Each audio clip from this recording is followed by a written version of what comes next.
Welcome back to the channel, my friends. Warhammer Man Studios. I'm Warhammer Man, and today we're talking about the new updates for Warcry. This video is sponsored by CMO Games. More on that later. Alright, so with the new edition of Age of Sigmar, the new edition of Kill Team, it definitely feels like Warcry has been a little bit left behind, but we finally got at least a little bit of an update. Lightning-scoured Stormcast Eternals, Darkoath, and Brand's Oathbound head to Warcry. The mortal realms have been in upheaval since the Vermin Doom erupted, and incursions from Blight City have now pockmarked all 8 realms. Now, in the Hour of Ruin, conflict is everywhere from the grand battles to small-scale skirmishes. Sigmar has given a big comet-shaped stamp of approval to the Ruination Chamber to join Warcry in the fight against the new Skaven threat. The Darkoath and Brand's Oathbound, those unwitting souls who helped usher in the Vermin Doom, are arrayed against them. So we have a Ruination Chamber reaction and some full rules to go along with it. Ancient Aura. A fighter can make this reaction when an enemy fighter within 6 of them uses an ability. Roll a dice, add 2 to the roll if this fighter has a memoriam token, and remove that token. If the roll equals or exceeds the value of the ability has no effect. So pretty cool, essentially like a counterspell ability. It is within 6, and the fighter that you would potentially be stopping from using their ability activates before they move. So it's definitely a little bit restricted here, but if it goes off, when it goes off, it could definitely be game changing. You're also only going to have a handful of fighters since you're playing Stormcast, probably like 6, maybe 7 max. So you're not going to have like amazing board control, but if you're fighting over a key point, suddenly your opponent can't use a key ability, it could definitely be good. The eroded souls of the Ruination Chamber provide a near immunity to many negative effects. Their ancient aura suffocating abilities used by nearby fighters. And then here we see the Reclusian card. So range 1, 4 attacks, strength 4, 3-5 damage, so pretty good damage on the Reclusian, 160 points, move 4, 6 defense, and 20 hit points. The warbands are made up of prosecutors, Reclusians, and a variety of heroes such as the Lord Vigilant on Gryffstalker, Lord Terminos, Lord Veritant, and upcoming Knight Azeros. As you'd expect, the lightning-scoured Reclusians are tough as nails, and by drawing on the anchoring presence of the Memorians, reminding them memoriams of past glories, they can fight with uncanny alacrity. So Ruination Chamber double, memories of the past glories. You can give this fighter 1 memoriam token to a maximum of 1 until the end of their activation. Add 1 to the move characteristic of the fighter. Add half the value of this ability, rounding up to the strength characteristic of melee attack actions made by this fighter. So nice little buff on a double, and you can download their rules below.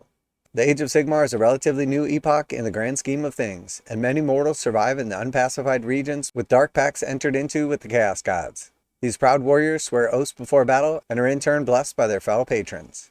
So here we see the Darkoath rules. So we have a Darkoath double, Oath of Murder. Fighters with the Beast Ruin mark cannot use this ability. After using this ability, a fighter is oathed for the rest of the battle.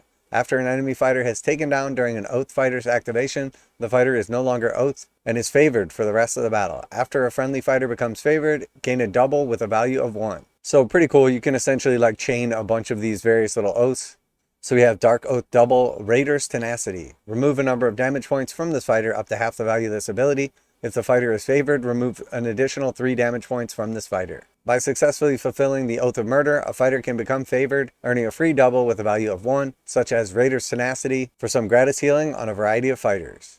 And then we have the new addition, the Darkoath Wilderfiend. So 300 points for this bad boy, range 1, 6 attacks, strength 5, 3-4 damage, move 6, toughness 5, and 35 hit points. Darkoath warbands have access to a wide selection of fighters, including the Darkoath Chieftain on Warsteed, Fell Riders, Marauders, and even the Lurking Terrors and Tribe Guardians that is Darkoath Wilderfiend. Download their rules below. And again, we'll have the link down in the description for all the downloads. Darkoath. Fans of chiseled abs, immaculate haircuts, and dubious agreements with despicable deities are in for additional treats with rules for using Brand's Oathbound in games of Warcry. Gunnar and Singri Brand are joined by the Warcry Tanari, Broken Nadja, and Dendril Direbrand. Alright, so if you've been watching the cartoons on Warhammer Plus, I'm sure you're familiar with each of these individual characters.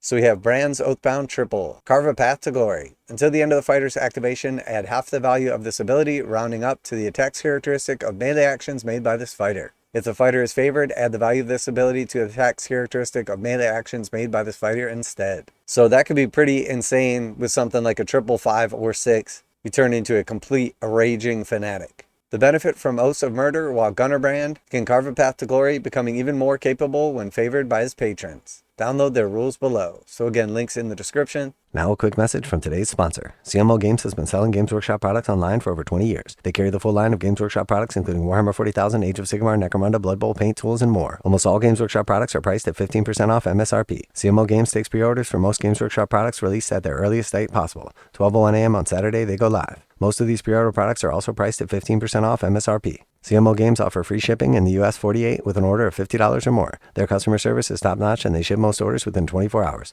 Visit CMOGames.com using the affiliate link in the description and let them know that you heard about CMO Games from Warhammer Man. Now, back to the video.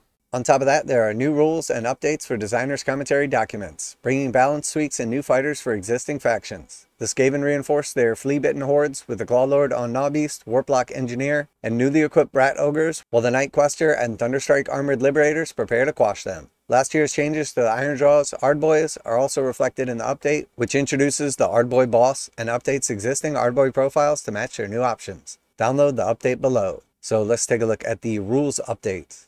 Alright, so we have a 23-page document, the rules updates and designers commentary, and then anything new is going to be in the magenta color here. So quite a bit of this is the old rules updates. We can just kind of give a little scroll through here. Looks like no new updated designer commentary. A little something here for order. The Briar and Bone rules and some little designers commentary there. Fire Slayer fighter abilities. So we see a decent amount of actual changes here. Stormcast Eternals, Thunderstrike Stormcast. So decent little bit of changes here, it looks like, overall.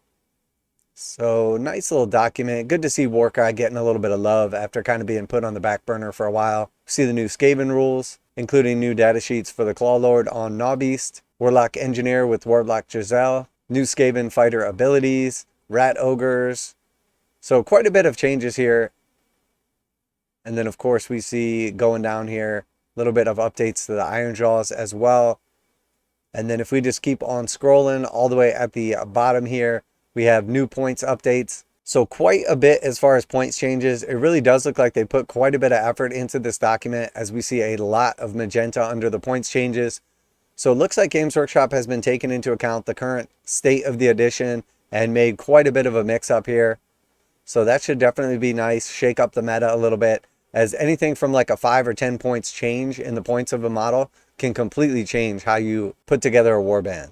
So very cool. Definitely good to see Warcry getting a little bit of love lately. It definitely feels like it's been on the back burner, but the quick addition of all of the new Skaventide stuff is definitely a welcome change, as well as the Darkoath stuff and Brand's Oathbound as well. So let me know if you've been playing Warcry lately, if you've been enjoying it, what you think of these changes here. If you're welcome to a little bit of a mix-up after kind of a lull. Always like to hear back from you guys in the comments. And as always, special thanks to CMO Games for sponsoring the channel. Check out the link in the description to save 15% on most Games Workshop products. That's it for today. Warhammer Man Studios, I'm Warhammer Man, and I have always enjoyed Warcry, and it's definitely good to see it getting some love. And I'm out of here.